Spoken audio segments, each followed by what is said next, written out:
Abre então em Atos 23. Olha que coisa séria isso daqui. Atos dos Apóstolos, capítulo 23, versículo 12. Havia uma conspiração aqui para matar o apóstolo Paulo. Paulo estava pregando a palavra. Paulo não fazia mal a ninguém, só pregava o evangelho, só ajudava as pessoas. Mas teve um pessoal que se levantou e conspiravam para matar o Paulo. Fizeram ali uma armação. Olha, uma hora que o Paulo bobeava, a gente mata o Paulo. Estavam querendo matá-lo a todo custo. Aí olha o que fizeram, versículo 12.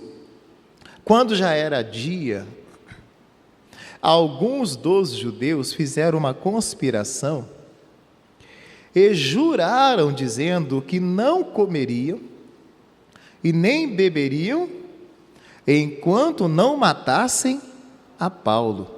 E eram mais de 40 os que fizeram essa conjuração. Esses foram ter com os principais dos sacerdotes e anciãos e disseram: conjuramo-nos sob pena de maldição a nada provarmos até que matemos a Paulo. Olha que coisa séria, irmão. Você pensa que só os crentes aqui jejuam? Você sabia que satanista também jejua? Você sabia que pessoas que servem a Satanás também jejuam? Não é só o crente? É por isso que você tem que jejuar ainda mais? Veja, estavam jejuando para que o Paulo morresse, para que o Paulo fosse morto. 40 homens disseram assim: nós não vamos comer nada, vamos ficar em jejum até que consigamos matar o Paulo. A Bíblia diz que o sobrinho do Paulo ouviu o que estava acontecendo ali, foi e avisou ao Paulo. Falou: olha, Paulo, estão querendo te matar, estão até em jejum aí para te matar. E aí o Paulo, sabendo disso, conversou com as autoridades, falou: olha, ouve o que esse rapaz tem para dizer aí. E ouviram e guardaram o Paulo, senão o Paulo ia morrer. Porque as pessoas que estavam em jejum para matá-lo eram pessoas próximas ali. Então, numa hora alguém dava uma facada, ninguém nem entendeu, mas a pessoa não era amiga dele, estava do lado dele, eram pessoas que estavam ali perto dele. Veja, eles fizeram assim, ó: se nós não matarmos o Paulo, nós vamos estar debaixo de maldição, e nós não vamos comer nada enquanto não matarmos esse cidadão. Era um jejum para a morte. Você acha que Deus atende um jejum desse? Ainda mais contra um homem de Deus, não? O que aconteceu com esse pessoal? Ou morreram de fome, porque o Paulo aqui, eles não conseguiram matar o Paulo, eles disseram que iam jejuar até que o Paulo morresse. Conseguiram matar o homem? Se você continuar lendo, você vai ver que não.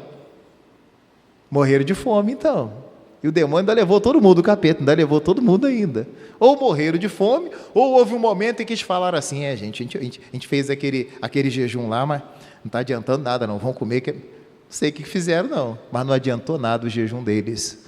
Isso aqui era um jejum do inferno, irmão. Estamos jejuando para que o fulano morra. Não. Esse jejum agrada a Deus? Você acha que agrada a Deus? Não agrada não. Então cuidado para não fazer um jejum que não agrada a Deus. O jejum não é para destruir ninguém, não é para matar ninguém, é para libertar as pessoas, é para abençoar as pessoas. Diga glória a Deus. Eu jejuo para que as pessoas sejam livres, eu jejuo para que as pessoas sejam libertas das garras de Satanás, é para isso que eu jejuo. Jejuar para matar alguém? Você acredita que uma vez, eu lembro uma igreja que eu cheguei, muito tempo, e uma das primeiras que eu cheguei, eu lembro que eu cheguei lá, e tinha um pessoal orando e jejuando, e subindo um monte para que o pastor fosse trocado, você acredita? Eu cheguei e falaram comigo assim: ô pastor, nós estávamos orando, subindo um monte para que o pastor que estava aqui fosse embora, e deu certo, aí o senhor chegou. Eu falei: não deu certo não, Deus não ouviu a oração de você não, é que eu tinha que vir para cá mesmo, aconteceu de eu vir, eu era para vir, mas você acha que o jejum de vocês Deus atendeu? Puxa. Orando para o homem de Deus sair, para o homem de Deus cair, você acha que o jejum desse funciona? Cuidado quando você jejuar, jejua para o bem das pessoas, amém, povo de Deus? Senão você vai estar, ao invés de jejuar, você está fazendo feitiçaria e não está percebendo. Você sabia que às vezes a pessoa inclui feitiçaria na oração dela? Aquela pessoa que ora assim: tomara que fulano quebre aquilo, fulano... A oração é para o bem, a oração é para construir. Diga glória a Deus. Eu preciso orar para construir, a menos que eu esteja orando contra uma obra do diabo. A Bíblia diz que as portas do inferno não vão prevalecer, amém, povo de Deus? Aí sim. Eu vou estar orando para que caia por terra aquela obra de Satanás. Se tem uma porta do inferno, eu vou orar para aquela porta do inferno, né, cair por terra. A Bíblia diz até, tem um texto que eu gosto muito, quando, dentre as bênçãos que Deus deu para Abraão, Deus disse que ele possuiria as portas dos seus inimigos. Olha que coisa bonita. Deus falou para Abraão: eu vou engrandecer o teu nome e a tua descendência vai possuir as portas dos teus adversários. Você pode possuir as portas que são do diabo, sabia? Você pode chegar em alguma porta que é do diabo e falar assim: a partir de hoje, em nome de Jesus, essa porta aqui vai ser de Deus. Isso você pode fazer. Existem portas que pertencem a Satanás. Portas onde as pessoas se reúnem para coisa que é errada, para prostituição, porque não presta, é ou não é? Nós podemos possuir essas portas. Olha que coisa bonita. Eu posso pegar essa porta para mim, irmão. Eu posso dizer: não, a partir de hoje isso aqui não vai ser mais, por exemplo, um lugar de bruxaria, isso aqui não vai ser mais um lugar sei lá, de coisa errada, mas vai ser uma igreja. Eu lembro uma vez que nós construímos uma igreja num lugar que tinha sido um bordel. E todo mundo falava: vocês estão construindo igreja aí? Aí um dia foi o bordel. E nós falávamos: olha, onde abundou o pecado, superabundou a graça de Deus. Deu até mais prazer de construir. Aí que eu falei: agora que eu vou construir com alegria mesmo. Aqui um dia foi um lugar onde as pessoas se perdiam. Hoje é um lugar onde as pessoas são salvas. Nós podemos possuir as portas dos nossos adversários. Mas eu tenho que tomar cuidado para não destruir com o meu jejum. O meu jejum não é para destruição. Vou matar fulano com medo. Não, está amarrado isso. Jejum não é para matar ninguém. Amém ou não amém, pessoal? Não. Pastor, vou destruir fulano com o meu jejum. Não, o jejum não é para isso. Não é para destruir pessoas. É para converter pessoas. Ainda que a pessoa seja de Satanás, eu estou jejuando para ela se converter, não para ela morrer. Não quero que a pessoa morra. Deus não quer que a pessoa morra, Deus quer que a pessoa tome jeito. Se eu estou jejuando para alguém que é satanista, é para ele se converter e vir para o nosso lado. E funciona. O Saulo não perseguia a igreja não orou, ele não passou para o lado da igreja. Por que aqueles que nos perseguem não podem passar para o nosso lado? É só orar que passa. Aquele que não gosta de crente passa a gostar, aquele que não quer nada com o evangelho passa a querer. Nós podemos fazer com que esses passem para o nosso lado, mas cuidado, porque esse jejum aqui era um jejum para a morte. Nós vamos ficar sem comer até que o Paulo morra. Misericórdia. Jejum para matar alguém. E dentro disso é importante frisar que os crentes não são os únicos a jejuar. Eu lembro uma vez, há muitos anos, alguém contou uma experiência que um homem estava no avião e comendo ali um biscoitinho dele no avião, e sentou do lado dele uma pessoa toda de preto, e ele puxou assunto com essa pessoa e tal, começou a conversar com a pessoa, ofereceu o biscoito para a pessoa. Aí a pessoa falou assim: não, eu não quero biscoito não, obrigado. Ele disse: não, come, está gostoso o biscoito, pode comer, né? Aí a pessoa falou assim: não quero comer não, porque eu estou em consagração. Essa pessoa de preto falou: eu estou em jejum. Ele pensou assim: deve ser crente, né? Está em jejum. Você é crente? Ele disse: não sou crente não. Aí ele ficou curioso: por que você está jejuando então? Ele disse: nós estamos jejuando. Olha o jejum que ele estava fazendo, essa pessoa de preto. Ele estava indo para uma convenção de feiticeiros, e lá eles estavam em jejum para derrubar os pastores e matar todas as crianças. E contou para ele, falou assim: a gente está agindo dessa forma, para que os pastores caiam, estamos jejuando para que os pastores caiam, estamos jejuando para que as crianças morram, para que não haja pastor no dia de amanhã. Ele disse: está amarrado em nome de Jesus. Tentou ali conversar com a pessoa, para tentar ganhar a pessoa para Jesus, mas a pessoa não queria saber de Deus. Mas você vê, estou contando isso para você entender, a pessoa estava jejuando para Satanás. Não pense que só o crente que jejua. Aí é que você deve jejuar mesmo, porque se você não jejua, saiba que tem gente jejuando para você cair. Mas eu vou jejuar para que Deus os salve. Diga glória a Deus. Eu não jejuo pelo mal das pessoas, eu jejuo para que elas sejam salvas. Pastor, fulano botou meu nome na boca do sapo, vai dar dor de barriga no sapo. Contigo não acontece nada. Pastor, o que eu faço por ele? Eu boto o nome dele no livro da oração. Eu não vou torcer para que o mal volte para ele, não, eu não sou feiticeiro. Eu torço para ele ser salvo. Diga graças a Deus. Quem me faz o mal, eu pago com bem, assim que a palavra fala que tem que ser. Cuidado para não ser incluído nesse jejum aqui. Cuidado para a sua oferta não ser estragada. Estavam jejuando para que o Paulo morresse. Misericórdia, irmão. Você vai jejuar para alguém morrer? Não, nem isso não. Nós temos que tomar um cuidado para a nossa oferta não ser estragada. Vou lhe contar um caso, você vai entender o que eu estou lhe falando. Nós estamos em jejum, em consagração, mas temos que vigiar para não estragar a nossa oferta. Ela pode ser estragada. Uma vez eu lembro, eu era novo na igreja, eu era ainda do louvor da igreja, ainda não era obreiro não, tocava, ainda não tinha sido levantado obreiro não. E eu um dia comprei um tênis, bonito, e até barato. Falei, poxa, gostei, barato e bom. Quem não quer um tênis bonito e barato, né? Comprei. Só que eu não sabia da qualidade daquele negócio. Comprei e fui a primeira vez com ele para a igreja. Fui para a igreja com ele. Você acredita, quando eu cheguei na igreja, o sapato riu? Pastor, como é que o sapato ria? Quando ele abre uma boca assim. Você riu também, né? Riu porque não foi você. O sapato abriu uma boca, irmão. Ele abriu a parte de baixo, assim, abriu. Quando eu cheguei na porta, incrível. Eu falei, e agora? Como é que eu faço com esse sapato rasgado? Rasgou mesmo assim. Falei, eu comprei um negócio, primeira vez que eu estou usando. E bonito dele. Como é que eu chego na igreja? Eu entrei na igreja disfarçando, né? Escondendo o pé.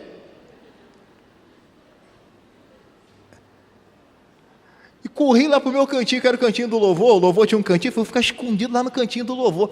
Fui primeiro entrar, fiquei escondido lá com o pé escondido assim. Falei, ninguém pode ver, fica feio, não fica? Falei, caramba, vai ver meu sapato. Aí naquele dia, tinham 4 músicos. Você acredita que eu dentro de mim falei assim, Jesus, se os outros músicos chegarem aqui, vão ver o meu sapato aberto. Olha só, eu era novo convertido, você vai me perdoar. Eu falei assim, tomara que eles não venham hoje não. Porque eu toco sozinho, mas não tem problema eu tocar sozinho, eu seguro o louvor sozinho, mas pelo menos ninguém vai ver o meu sapato aberto. Você está entendendo? Aí daí a pouco chegou o primeiro, falei, pronto, chegou um, vai ver. Daí a pouco chegou a outra, pronto, a outra. Aí chegaram 2 irmãs junto, chegou as 2 irmãs do violão, falei, pronto agora. E eu escondendo o pé. Daí a pouco chegou a outra, uma que quase não ia, foi também. Eu falei, mas todo mundo veio hoje, meu Deus do céu. Eu queria que não viesse para ver, mas eu escondi. Ô Paulinho, por que você está com o pé escondido? Ele, não, nada não. Escondido ali tocando.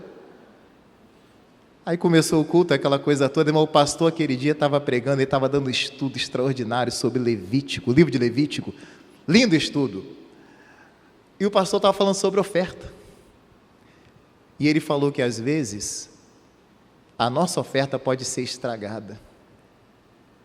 Você está em jejum, você está em consagração, você está se envolvendo com Deus, você é uma oferta para Deus, nós somos a oferta, né? Você não apenas dá uma oferta, mas você é a oferta para Deus.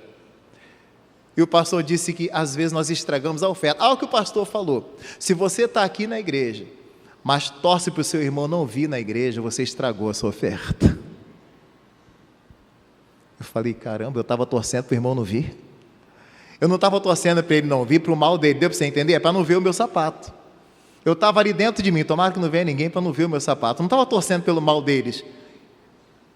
Eu só não queria que visse o meu sapato. E quando o pastor falou isso, se você torce para o seu irmão não vir na igreja, você estragou a sua oferta. Eu falei, pronto, estraguei minha oferta então.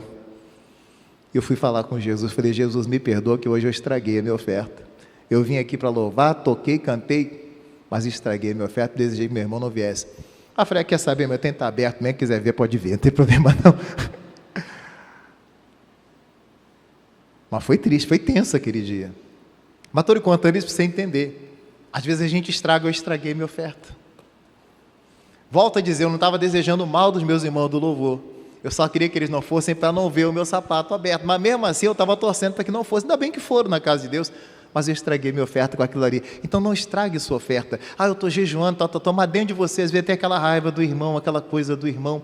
Olha o que diz, eu queria que eu colocasse para mim aí, Isaías 58, ele vai colocar para nós na tela, mas eu queria que colocasse na tradução King James atualizada. Geralmente a gente usa a revista corrigida, mas eu queria King James. Diz assim, ó, grita, pois, a plenos pulmões, não te contenhas, levanta a tua voz como um chofar. Chofar é uma trombeta, feita de chifre de carneiro, uma trombeta, e faze ver ao povo a sua própria transgressão. Mostra à casa de Jacó o seu pecado. Ou seja, o profeta tinha que abrir a boca e falar daquilo que estava errado.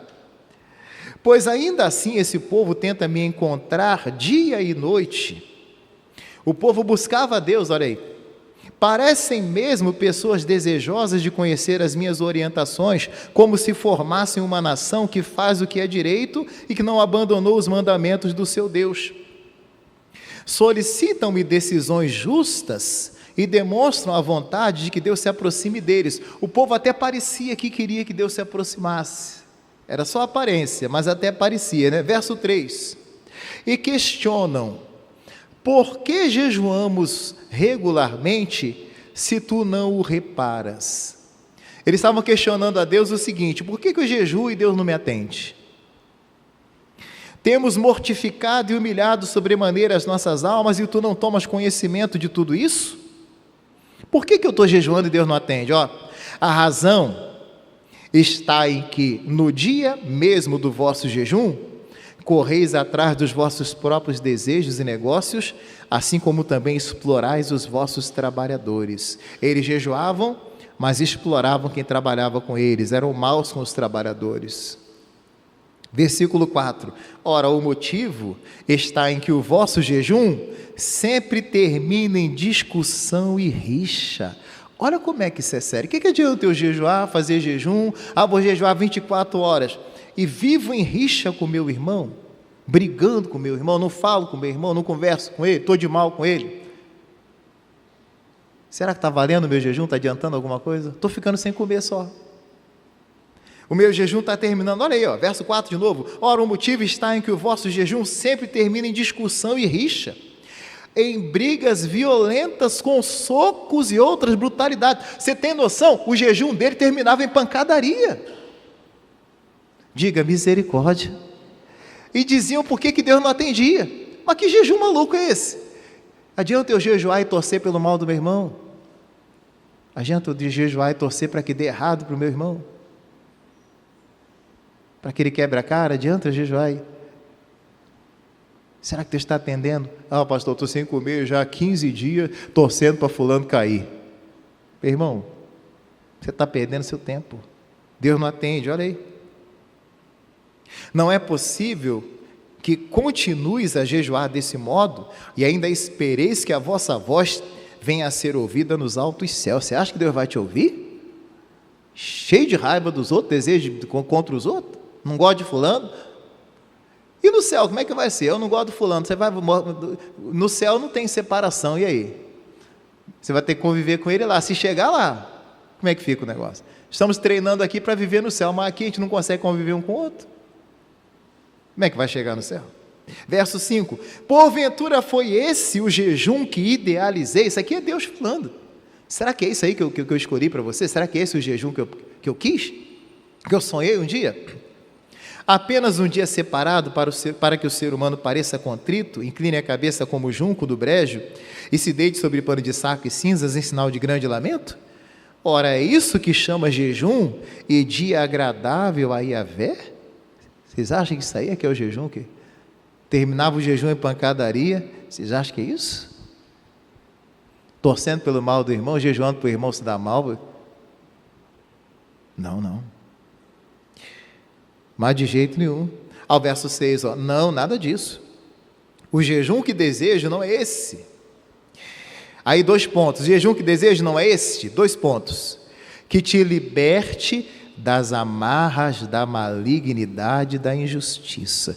O jejum é para libertar você das garras daquilo que é maligno, para libertar as pessoas da injustiça. Olha lá, que desfaças as ataduras da opressão. O jejum é para libertar quem está oprimido, que ponhas em liberdade os oprimidos. É para isso que você deve jejuar. E que despedaces todo o jugo, toda a prisão de Satanás. É para isso que eu devo jejuar. Meu jejum não pode terminar em rixa, em briga com fulano, não gosto do fulano, não gosto. Mas que jejum? Não, Deus não está atendendo nada, está passando fome apenas. Deus não está nisso. Mas por que Deus não atende o meu jejum? Como é que vai atender? Jejuando para destruição? O que adianta? Eu jejuo, mas não tenho comunhão com meu irmão. Verso 7.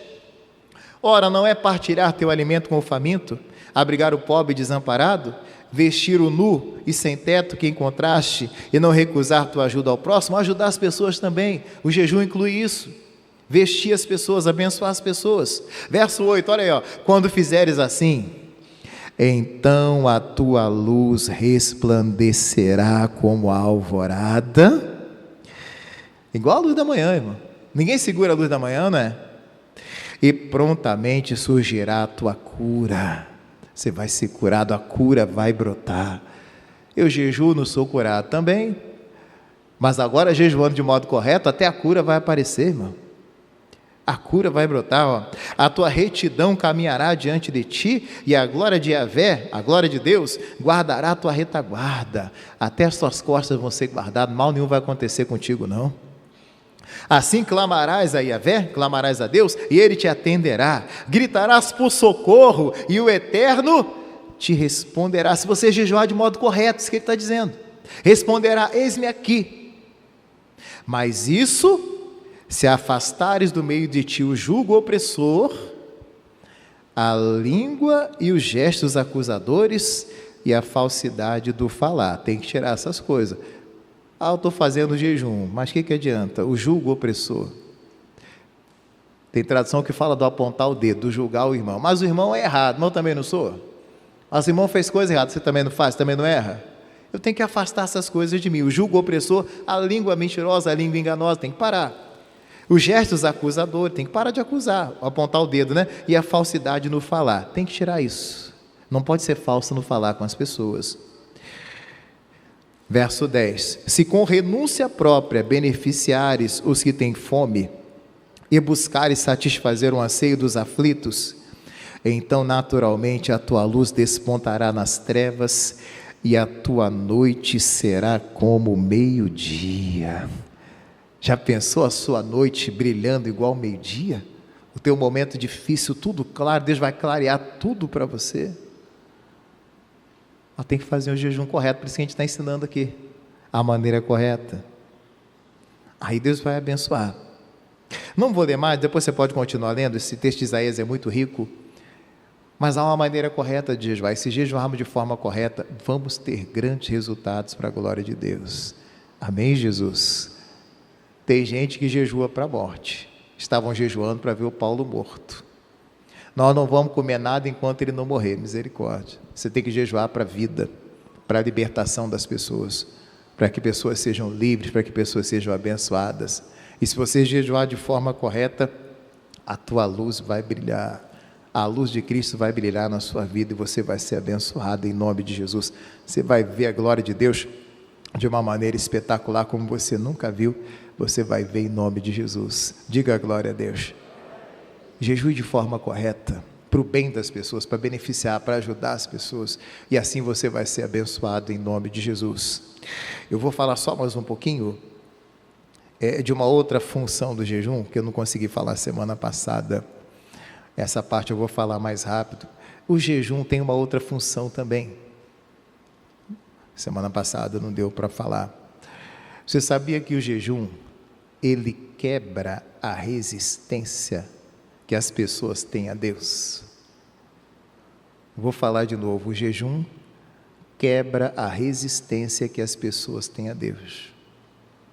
Se você jejuar, você vai ver a resistência das pessoas cair por terra. Eu lhe dou um exemplo na Bíblia. Jesus chamou 12 apóstolos para segui-lo. Eu lhe pergunto, algum deles questionou Jesus? Fala para mim, quem conhece a Bíblia aí? Algum deles disse assim, eu vou pensar, depois eu te falo? O Pedro disse assim, deixa eu conversar com a minha esposa e com a minha sogra primeiro, depois eu falo se eu vou te seguir ou não. Aqueles que estavam pescando, peraí Jesus, deixa a gente conversar aqui primeiro, como é que vai ficar aqui a nossa pesca? E aí, depois a gente responde. Alguém disse para Jesus que ia depois responder? Não.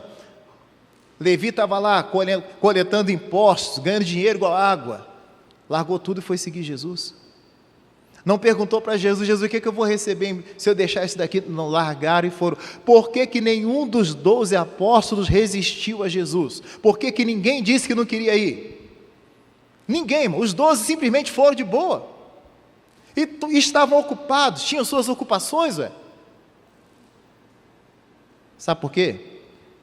Lembra que Jesus, logo que foi batizado, Ele foi para o deserto e fez o que no deserto? Nada. O que ele fez lá, irmão? Jejuou 40 dias e 40 noites enquanto era tentado pelo diabo. O jejum de Jesus quebrou a resistência dos 12. O jejum quebra a resistência das pessoas. Por isso você deve jejuar pela sua família. Talvez você fale de Jesus para eles e eles questionem, eles não querem. Talvez está faltando você jejuar para quebrar essa resistência. Eles sabem que Jesus é o caminho. Eles sabem que a igreja é a melhor coisa, mas não vem porque tem uma resistência que é quebrada no jejum. Jejue para quebrar a resistência que as pessoas têm a Deus. E essa resistência vai ser quebrada. Como foi assim com Jesus, foi assim com Jonas. Por que você acha que o Jonas chega em Nínive e 120 mil pessoas se converteram? O Jonas tinha jejuado dentro do peixe, lembra? Ele ficou 72 horas dentro do peixe. Você acha que ele comeu dentro do peixe? Você acha que tinha um serviço lá, alguém vendendo espetinho dentro do peixe? Alguém vendendo um amendoim dentro do peixe? Vendendo alguma coisa para ele dentro do peixe? Vendendo pão dentro do peixe? Você acha que passava um peixe vendedor, um camelô, um peixe camelô? Vim servir aqui um peixe. Dentro do peixe não tinha nada. 72 horas com fome. Por livre e espontânea pressão, mas foi. Não queria jejuar não, mas jejuou na marra. Mas quando ele chega em Nínive e começa a pregar, ele fala que a cidade seria destruída. O rei de Nínive promulgou um jejum, e a Bíblia diz que nesse jejum nem os animais comeram. Até os bichinhos jejuaram. Os donos dos seus animais falaram assim: olha, os bois não vão comer nada, vai ficar com fome junto com a gente, vão jejuar conosco. E Deus lá de cima viu o jejum daquele povo e poupou aquele povo naquela ocasião ali. Mas por que 120 mil pessoas não resistiram? O Jonas chegou pregando e as pessoas simplesmente, esse profeta aí sabe o que está falando, gente, vamos tomar uma posição aqui. O jejum do Jonas quebrou a resistência das pessoas. Jejue para quebrar a resistência a Deus. Amém, povo de Deus? Se as pessoas estão resistindo a Deus, jejue para que essa resistência seja quebrada, e será. Talvez tenha alguém que você prega para aquela pessoa, tenta trazer para a igreja, a pessoa te dá um perdido, e pastor, eu estou suando para trazer aquela pessoa para Deus, e ela não vem, ela fica resistindo. Está faltando jejum. O jejum quebra a resistência das coisas de Deus, e as pessoas virão para Deus se você jejuar. Talvez é um colega de trabalho seu, é um familiar seu. Jejue, essa resistência vai ser quebrada e Deus fará um milagre em nome de Jesus. Diga glória a Deus. Vou ter que parar por aqui, o tempo não deixa eu falar mais. Semana que vem a gente prossegue falando de jejum. Mas se fizermos um jejum que agrada a Deus, como lemos em Isaías, sabe, a nossa escuridão vai ser igual ao meio-dia. O mais escuro para você vai estar claro, não vai ter escuridão. Até o escuro vai ser igual ao meio-dia, vai clarear tudo, a luz vai brilhar para você e você vai ser abençoado em nome de Jesus. Jejue para a vida, não jejue para a morte. Jejue para a vida das pessoas, para que elas sejam livres, sejam abençoadas, e assim vai acontecer em nome de Jesus. Diga glória a Deus. Vamos aplaudir a palavra do nosso Deus.